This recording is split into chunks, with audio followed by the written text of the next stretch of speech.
Osawatomie, Kansas, the city of history and promise. I've made a promise to several people to finally talk to my father-in-law. So this is it.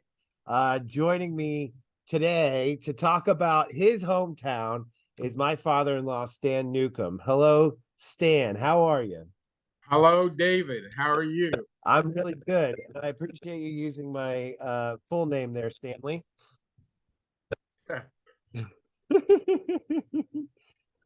So I've been doing this podcast, and my first question to you is: have you had a chance to listen to some of these podcasts that we've done? I have. I have. And what do you think about your son-in-law? Uh, starting to explore your old hometown. I think it's fantastic, and I think it's about time. And I think there's a lot of things that Osawatomie will surprise you about what it has to offer. Yeah, that's been the best part about this is talking to people that have connections here, and there's this idea that there's something bigger under tow that I can't quite put my finger on yet. There's just something, that's going on in the, like, not going on, but it's like something happened here. Like this place is meaningful. This place is special. And I've just, oh man, I'm fortunate that you are a part of one of the more meaningful moments in this town. I'd like to say it's at least in the top 20 events, in Osawatomie history. And I just didn't know what kind of rich history was right under my nose with my father-in-law. So I think that's really awesome. I agree. I think it's fantastic that you have dove into this experience and you're really, really trying to find out what's going on. Yeah. So now that I have you on the truth machine here, um did you ever anticipate your son-in-law becoming one of your best friends? Well, no. I I mean, and it's cool, you know. I would never tell you you're my best friend. I can tell you Well, that. I tell anybody who's listening. I've got to keep that. You're still not good enough for my daughter thing going on. Well, you aren't alone. I as well know that I'm not good enough for your daughter. And if we could just keep that a secret from her. Okay, all right. Do not let her in on that secret, because I would just be so miserable if she ever figured out that she's so much better than me. She knows it. I'll take a pity marriage better than anything, right? That's right. Um, so you were born in Richmond Hill and moved to Osawatomie when you were like one or two or just a kid, right?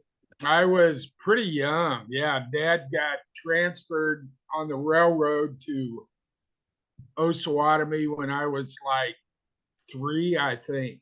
Okay, so all of your working memory, Osawatomie is where you're from. Oh, Osawatomie is definitely my hometown. Yeah. Yeah, absolutely.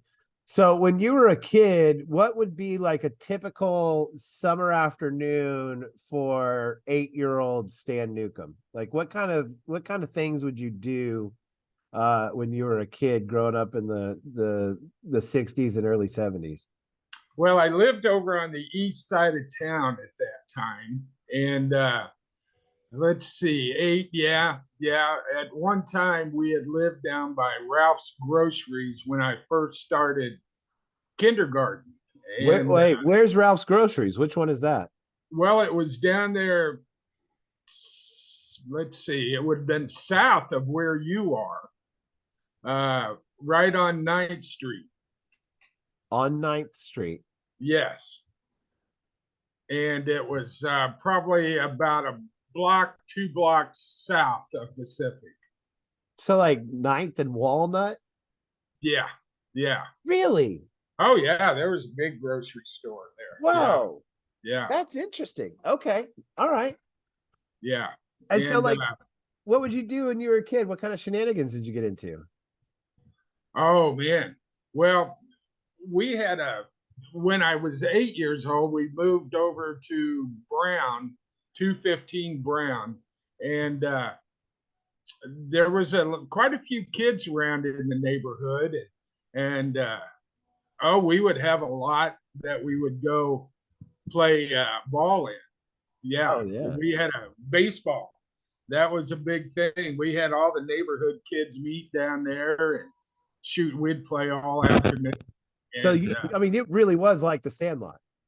oh, it was. Yeah, there's no doubt about it. That's It was like the Sandlot. You know, we would put our money together and try to get a baseball and amazing. you know, I always tried to keep one or two around, but you know, they were on on a lot of good shape, and some of them were pretty worn out. And I think I remember even taping a few balls with black electric tape so we could keep playing. That's amazing. Oh yeah, some of the bigger kids had knocked the cover off an old ball, and you know we'd have to say, "All right, game off," you know, and had to go home and stuff if we didn't have any electric tape. But yeah, we'd play in the lot, and then you know kids just found ways. We didn't hang out in the house, man. We were out playing. Yeah. We were either doing shooting baskets or playing army and you know playing cowboys and that kind of stuff. You know we kept busy outside, and you know we didn't come in till mom called us at dark saying you know it's time to eat, you know, and Right. then we'd go home. Now, did grandma or your mom Joanne, did she have like a bell or anything that she'd ring for you to come in, or would she just holler?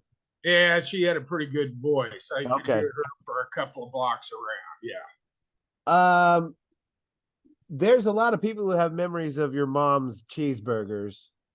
What meal from growing up besides cheeseburgers would you say was your absolute favorite? Oh, no one could cook fried chicken like my mom. I see. Okay, I agree. I Yeah. had that. I joined the family in 2005, so I had a few good years there. Yeah. Yeah. She You had did. some Yeah. that you could make like that kind of fried chicken at home. I thought you had to go to some store to buy it that good. I was Yeah. impressed. Yeah, she definitely had it. So when Lynn Dickey was what, 67? 1967? He graduated in '67. So it was the season of '66, I believe, the All fall of right, so '66.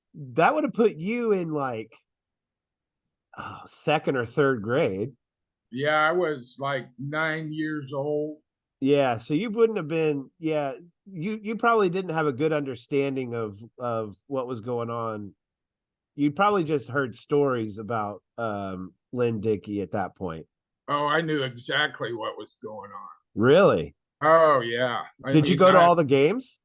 oh, yeah. Yeah. Dad and I would go to all the games. Mom would go to some. And oh, I remember they would run out to the old Wisconsin fight song, you know, da da da da da da da da. Or that might have been Notre Dame. I don't remember that. But it was the old way on Wisconsin, on Yeah. Wisconsin, do, do, do, do, do. So yeah, I remember that. Oh, that's amazing. That's absolutely amazing. Oh, and the team they had. I remember some of the players. You know, there was Jim Crowell and Mike Lombard Yeah, I and remember Russell you talking about that Berry. guy. Yeah, Russell Berry, Dennis Summerall, and In relation to Pat? Jim Reinecker. What's that? Oh, I'm just messing with you. I was just Yeah, messing with you. I So, didn't hear. well, when you were okay, so when you're 8 or 9 years old, so going through grandpa's newspaper clippings and stuff, there's pictures of like little league baseball and everything like that. What what was it like to play those sports? Was it like everybody played little league baseball? Was because nowadays I don't see, I don't see little league sports as like a big deal, but I would almost imagine back, when you were a kid in the late 60s, like little league sports had to have been like, what everybody was doing. Oh yeah, it was big. I don't know how many kids, but I'd say the majority of kids between 8 and 12 years old was playing baseball. Okay. I don't know. For a town Osawatomie size, there was probably six, 7 teams, 8 teams that Seriously. were full teams, and it was cool. It was competitive, And you were named that after the team, you were named after like the laundromat or whatever, whoever sponsored you. Who is your sponsor on your team that you were on? Shin's Dairy was Yeah. our sponsor. Yeah, Sheehan, how do you say that? Shin's. Sheehan's Dairy. Yeah, Shin's Dairy was our That's sponsor. awesome. And it was Yeah. just like in my mind, that was just somebody who was farming and threw a couple bucks at the team so you guys could have t-shirts. Oh, they had milk trucks. They ran all over Miami County, Oh wow, okay. delivering milk and stuff. Yeah, yeah. Now who was the perennial, like that's the number one team every year? Like everybody was gunning for that. Who was the number one team when y'all were playing Little League? Well, I don't want to brag, but my last couple of years when we were 11 and 12, we were pretty darn good. Oh yeah. And Sinclair's was always pretty good, and gosh, Osawatomie Motors was pretty good, and D Malays and Elks, and yeah, there was quite a few teams. It was pretty competitive. Anybody was capable of beating anybody at any time. Ah, that's cool. I Yeah. love that. Ike Brady was telling a story about how you struck him out, and he was pretty mad at you for striking him out. So, during the handshake after the game, he gave you a little shoulder. Do you remember that? I do not remember that, but that doesn't surprise me about Ike. And the truth be known, I probably struck him out more than once. Well, I'm sure he'll probably be the first one to tell you that he didn't get a hit off you. That's too funny. Yeah, it was fun. Do you have any other Ike Brady stories that you can think of, like from that time before high school and all that? Is there any other Ike Brady or Little League stories that stand out? Oh, Ike was just a good athlete. Ike, he didn't play football much until his senior year, but and now he might have played as a freshman and stuff. But Ike was always a good guy, man. You could rely on Ike. He if you went to some place to play basketball, and you were kind of an outsider, he would include you because we did a lot of street basketball kind of things. We had different places where we would play. You would shoot for teams. That's how you Yeah, would do it. right. And Ike was always good about letting me come in there, and I was kind of a big kid. I was kind of heavy and stuff, but I could shoot the ball and I like to rebound and stuff. So yeah, he would include me in different things like that. He'd beat the crap out of me during the games, but he was good about that. That's awesome. That's hilarious. So, getting into high school, what kind of summer jobs did you have? Because all the guys that I've talked to up at this point said that they were out baling hay, and I've never heard you mention anything about baling hay. Yeah, I baled hay. You did? Oh yeah. Oh, see, I didn't know that. Oh yeah. Well, everybody did it, so you just didn't think that much about it. You would put up, I don't know what we'd make, 2 cents a bale or something like that. Right. So I'd work 12 hours a day, put up 1,200 bales and make $24, Right. for a day's work. Oh, But, that you were getting more benefits out of it than just work money. right. You were, so that was such a good thing because, Oh, absolutely. you know, I talked to the coach, the current coach now, Cooper Smith, and I've told him I don't know how many different ways to say it.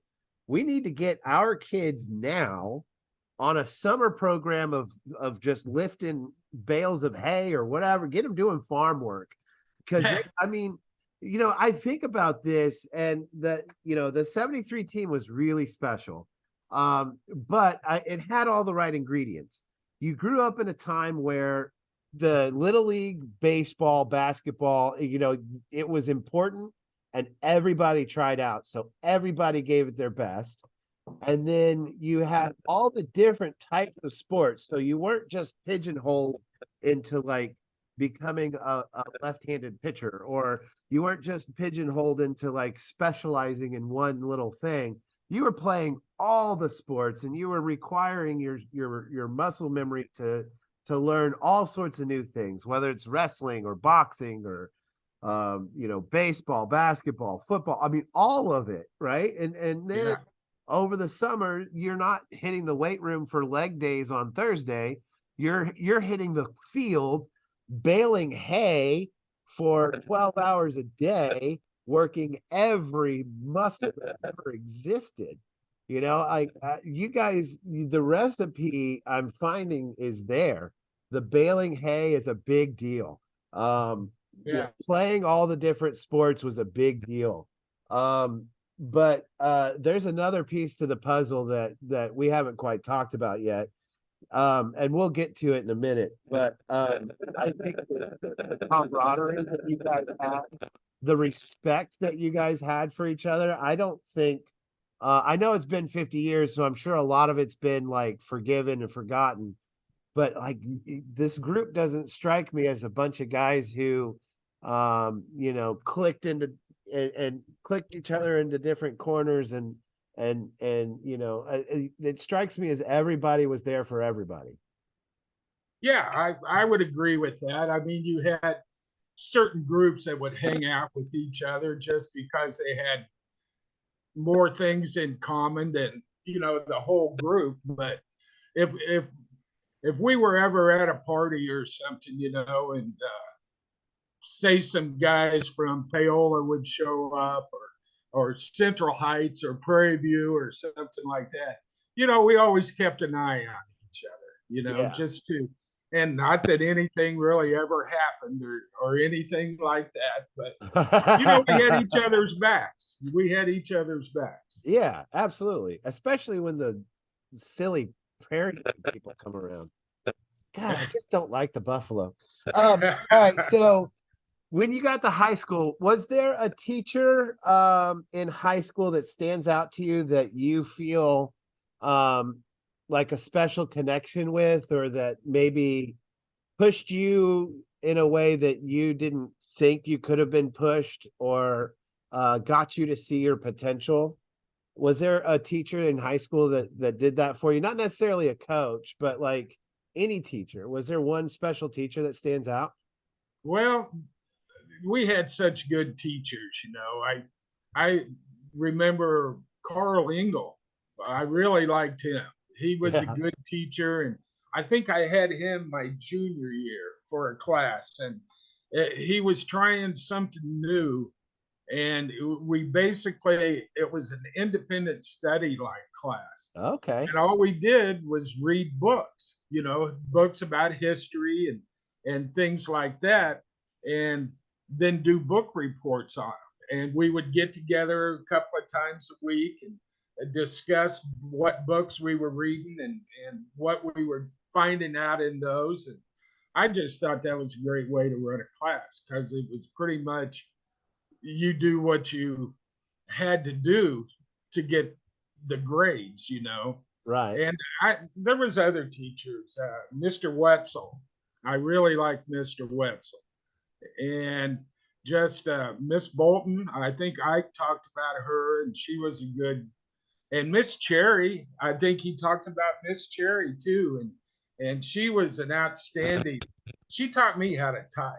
You know, I remember my senior year, I took it for a semester typing, Yeah. and she taught me and my fat old fingers so well that I got a typing award at the end of the year. Oh, wow, there Yeah, you go. There yeah. you I go. think it could type like 60 words in a minute or something like Oh, that. that's incredible. That's I was probably prouder of that than about any other award I ever got. no, that's a lie because you, sir, will not let anybody live it down that you have the 8th grade shot put record, which is I still don't. on the wall in the and at the middle school cafeteria. There's a wall, and like letters are falling off and stuff. Like somebody needs to pay $5 to put new lettering up there. But yeah, your name's Well, still in the record books at the at the middle school, man.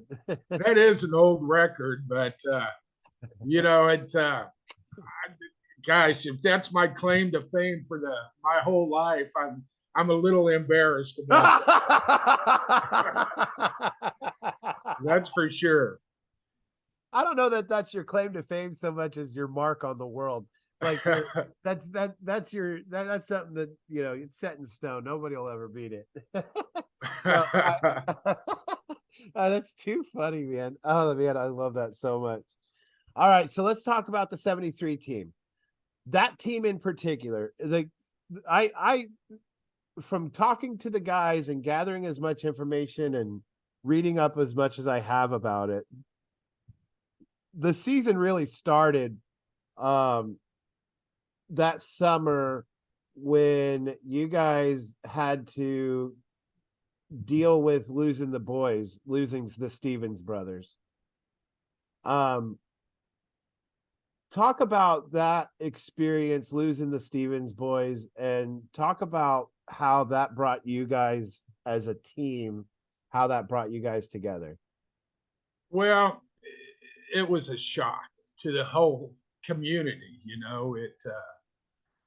You felt bad for the family. I mean, that was Norma and Clifford. That was their only two sons, their only children, Yeah. and you just felt for them, and you felt bad for the senior class that was graduating, and uh,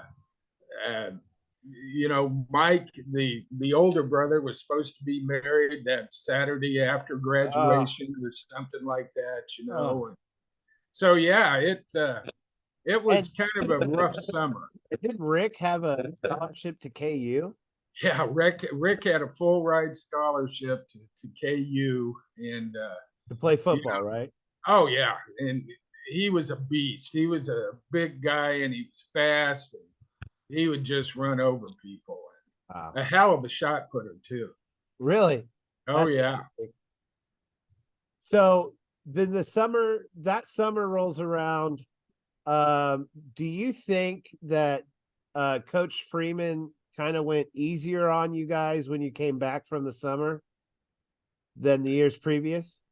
That's kind of interesting question. I would say the season started out basically about like any other season, but come about the middle of October and stuff, it was to the point where really we would just practice in helmets and shoulder pads.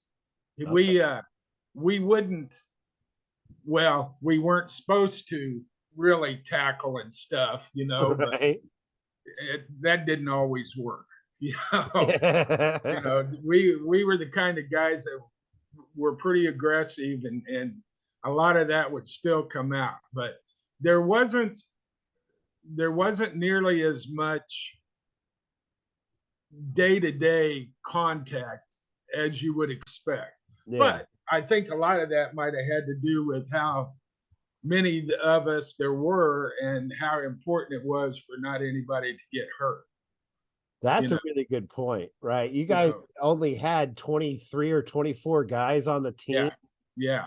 and good gracious, What the story goes that you walk out on the field and the other team, the other opponents are laughing at you. The crowd's laughing at you guys because there's only 23 or 24 of you, and then you rattle off, you know, you rattle off 1, 2, 3, 4, 5, 6, 7, 8, 9, 10 games where you don't even give up 10 points.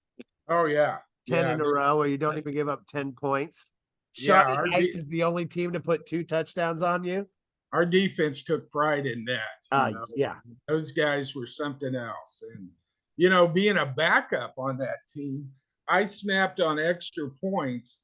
But other than seniors, we had a junior, Jim Self, that started at defensive end, and I think Ike's little brother Don Brady was a wide receiver. And other than that, they were all seniors, and God, they were tough. Yeah. But we prided ourselves, which is interesting because being a backup, we really prided ourselves in practice because we would scout other teams, and then we would know what plays to run against the defense and stuff and what to do. And we tried to do that as best as we could, because if we were doing our job in practice, that was just making our defense that much better.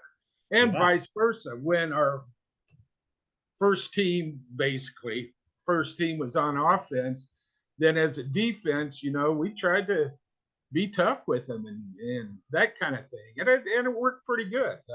I think that I tell myself that had a lot to do with the success of that team. Oh, absolutely. It did.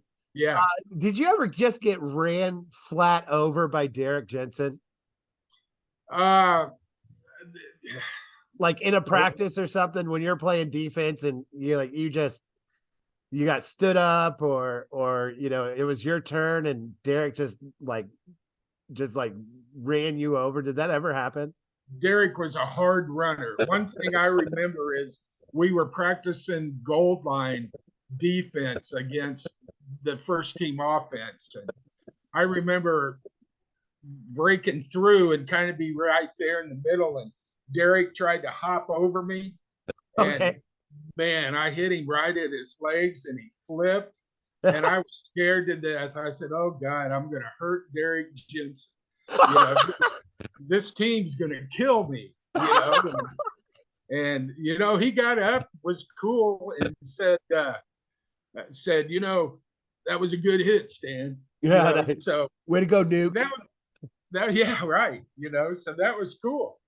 Oh, but it's funny. You talked about the crowd and everything, and yeah, my dad would be in the stands. And, man, you had to get there early if you wanted a seat. And somebody, I don't know, I guess it was the Shawnee Heights probably coaches were there scouting us against Fort Scott, and they were all writing stuff down, and he recognized this Paola parent that was up there close to him, and this Paola parent turned to these scouts and said, "You don't need to write anything down. All you got to know is Derek's going to run left, Derek's going to run right, and Derek's going to run right up the middle." That's all the scouting you need to know. Right. And you know what? If it works, you keep going to it. Oh yeah. Try and stop me. I feel that was the mantra. Try and stop me, like the whole team. And I love to watch Derek run because he would get up like Jim Brown used to, like, "Oh, I can't take another step. I'm beat up. And, you're hitting me way too hard." And then he'd go back to the huddle and they'd call the same play again, and boom, there he goes. Wow. Before you know it, he's 10 yards down the field. He was the quickest running back I've ever seen from his position to the line of scrimmage. Yeah. Fast. Those first 3 steps was the fastest I've ever seen. Wow. That's impressive. I mean, and he went on to play in the league, so yeah, he clearly had something special.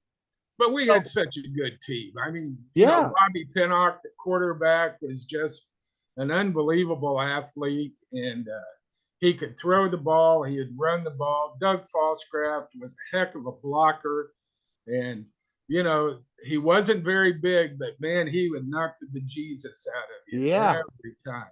he caught he And the offensive line was great, and just everybody. It was just an amazing team.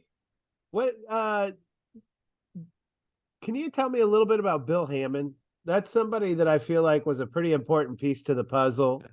And I don't know that I'll ever. Well, I I don't know anything really about him, but a couple of stories about how he was kind of the I don't want to say the emotional leader, but he was more of a vocal leader on that team. Oh yeah, he was an emotional leader as well. He would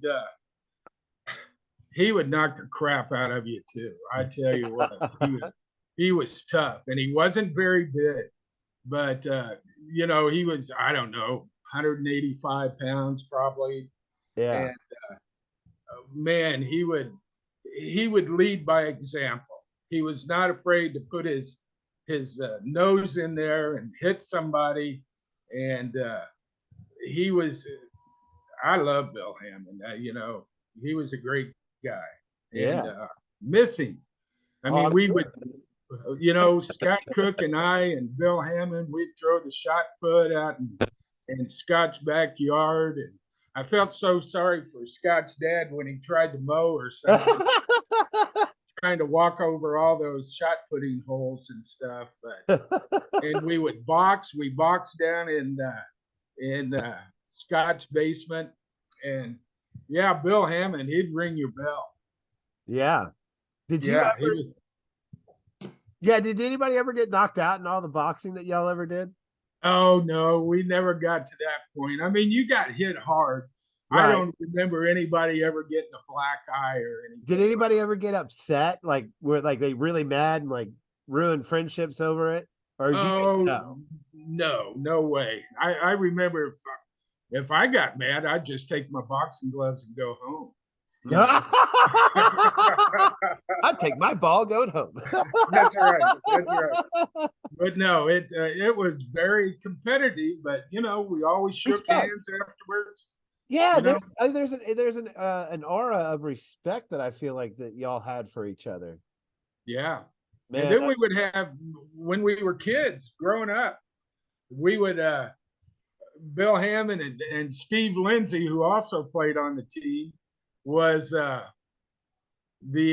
we would play knee football. Me and Scott Cook would take them on in knee football. Now, don't ask me why we would have to be on our knees, but okay. we would we would play knee football, and of course, Mom always got mad because my jeans would have grass stains on the knees and all that. And we'd play for hours just doing that.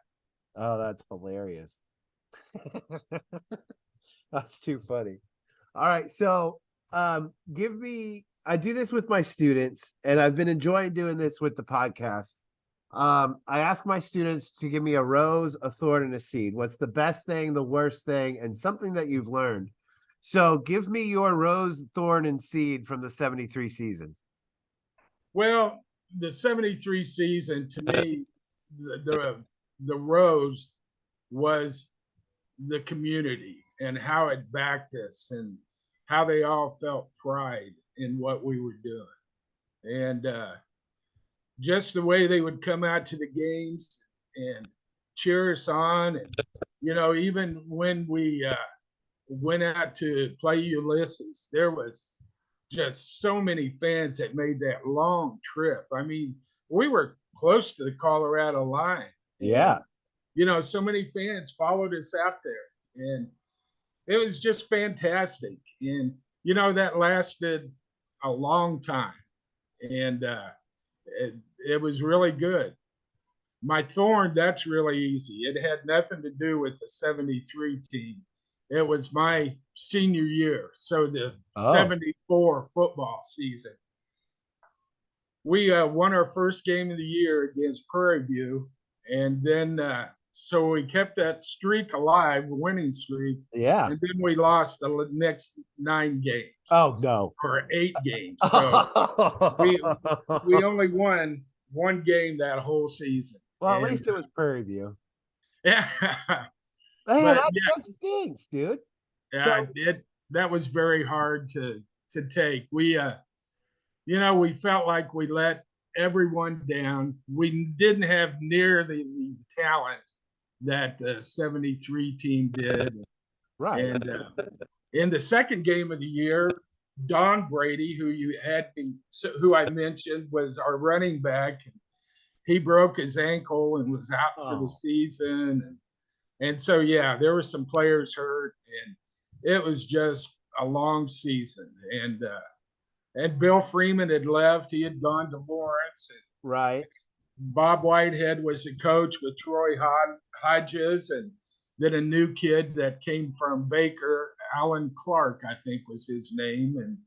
And they did the best they could. The coaches did. We just didn't have a whole lot of talent. Yeah. Well, I mean, there's only so much that a coach can do. Now coaches can lose games, right? They can clearly put people in the wrong position. Yeah, But I mean, for the most part, it's on the players to do their job and to get the work done. yeah. But I have to say, the guys that were seniors from that 73 team, I never heard one of them ever say, you guys really sucked that next year. You guys really let us down. You really blew that. None of them said anything like that, I don't think they ever would.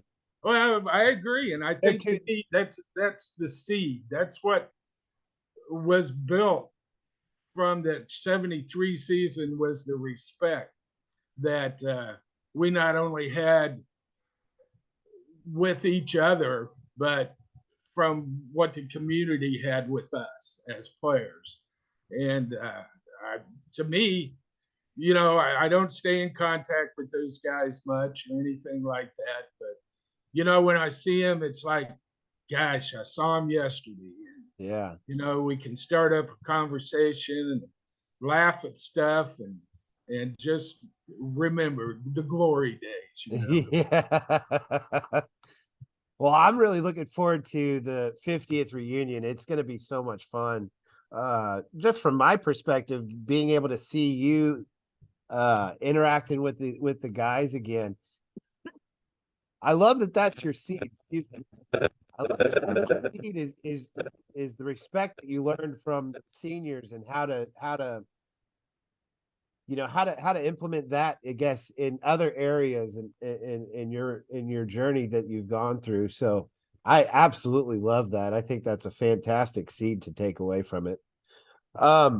So I have one more thing that I want to talk to you about. Great. Because I think that it's one of the more interesting and fascinating and just like shocking things. So you left Osawatomie and you went to Baker. You were at Yeah. Baker and you joined the fraternity at Baker, right? Yeah. What was the name of the fraternity that you were in? Kappa Sigma. Kappa Sigma. And one of your fraternity brothers is my doctor. Dr. Really? Oh, yes. He's your doctor too. He is my doctor too. Yes. So the thing that so I moved into your dad's house here in Osawatomie, right? Yeah. And your dad passed on the day my son was born, which is still one of the most unique experiences. And I don't think you and I have ever really covered it. Every day that I walk into my door, on the ground right next to my door is a brick. Do you know Is it what? It's a brick. There is a brick, a red brick at my back door. Why do I have a red brick at my back door? Well, you have a red brick that was a brick from the house that burned down my sophomore year in college. The Kappa Sig house. Yeah. Yeah. Yeah. Yeah. It burned down, and 5 guys were killed in that fire. Yeah. Yeah. How that was your sophomore year? Yeah, it was going to be the start of my sophomore year. We had got there early to do some painting, clean the house up, and it was like the week before all the students were to hit the campus, Okay. And yeah, on that Saturday night, the house caught fire, and yeah, guys died. Were you in the house when it happened? I was in the house. I was on the second floor. I was lucky. I was way back at the other end, away from where the fire started. And yeah, it. I remember waking up. Somebody was knocking on my door saying the house was on fire. I was right across from the sleeping porch where we had bunk beds and stuff like that. So I woke up. I went to the door, looked out, saw the smoke and stuff. And immediately, I couldn't breathe. So I had to run to the window, open it up, took a few deep breaths, and then just grabbed some clothes and down the back steps I went to Wow. get out of there. Wow. So yeah. And by the time I got around the front, the whole house was on fire. Yeah. So you really just got out of there at the time. Yeah, yeah. I was really lucky. What did your dad ever say to you about that whole experience? What did who? Your dad? You know, he never said much about it. I mean, what can you say? It was really weird. They were out of town. I tried to call them, and they were visiting relatives in Rich Hill. Oh, And okay.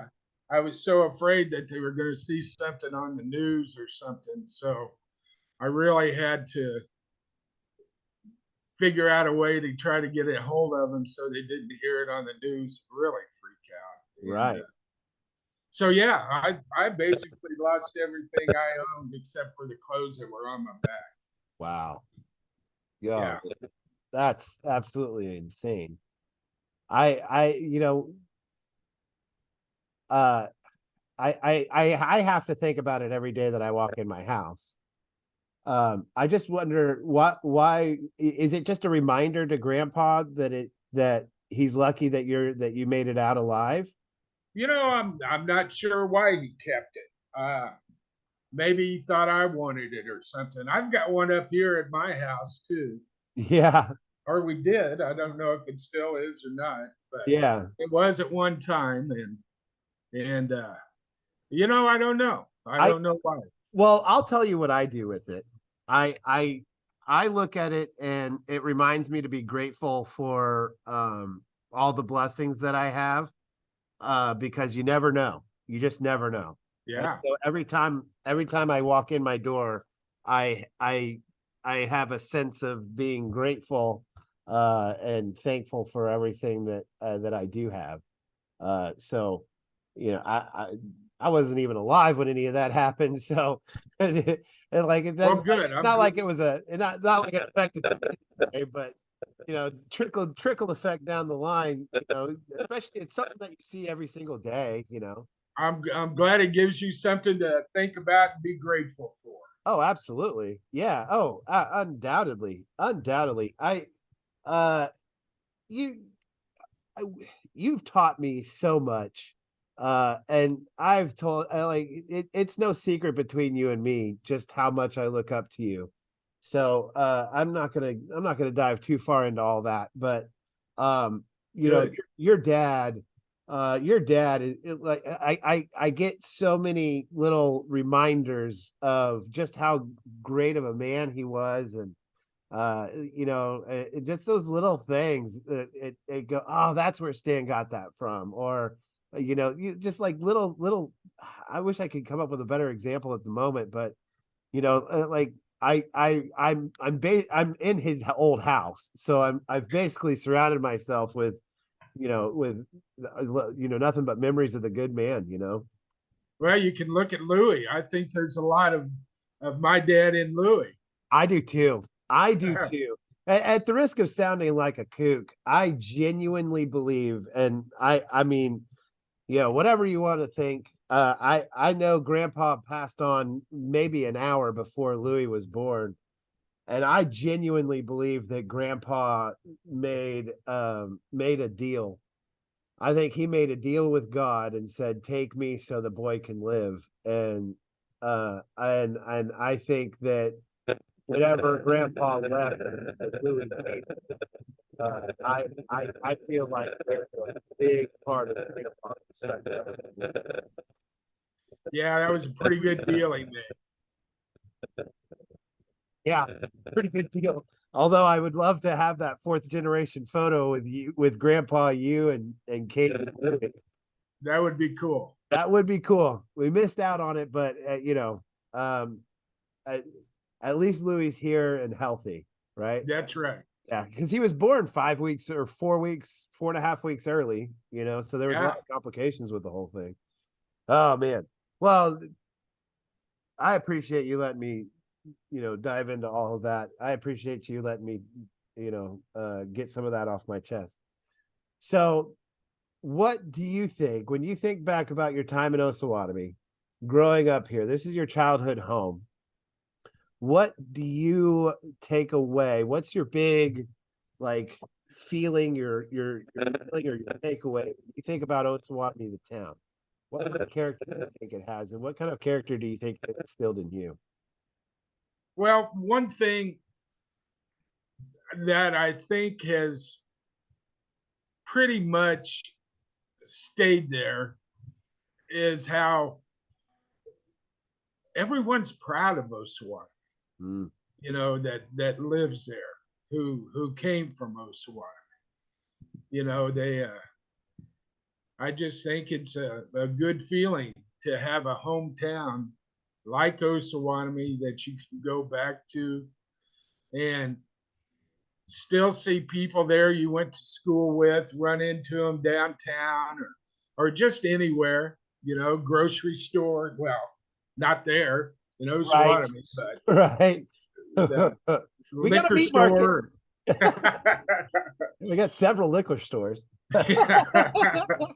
And But we have more Casey's than we have. Well, I guess we have the same amount of Casey's as we have stoplights. that's right. That's And right. they work around the same times too. But there's been a lot come and go, and that underlying pride there. I listened to what the football coach had to say during your interview with him, and I like what he says, and it's going to be hard for him to change what's happened, and with the tradition has not been very good lately, and it's not because of good coaches. Rodney Madden was a heck of a coach, and they had pride in their team, and he had some good teams when he was there, but it's just hard to keep it going, and that's what they need to do is to get that consistency. There are some teams that are good year in and year out, and it's attitude more than anything else, and you can't change things overnight. You can't go from being shut out and giving up a bunch of points and losing to winning immediately. You have to start slow. You have to start small. You have to start worrying about winning every play, not the game, but if you get out there and you win that one play, beat the guy across from you, then by gosh, that's a success. And then you go and you win the next play. And if you don't win the next play, that's okay. Win the play after that. Yeah. You got to start small. That's right. You got to start small. Absolutely. Absolutely. And what's really awesome, what I love that you say that's exactly what I tell my students in my math class. You can't get an A on the final. We've only been in class 4 weeks. You're not taking the final right now. So quit worrying about that, and let's Yeah. just focus on the problem that we're working on. And Yeah. once you get this one down, great. Then you go to the next one. And once you get that one down, great. You go to the next, which is absolutely what you're saying.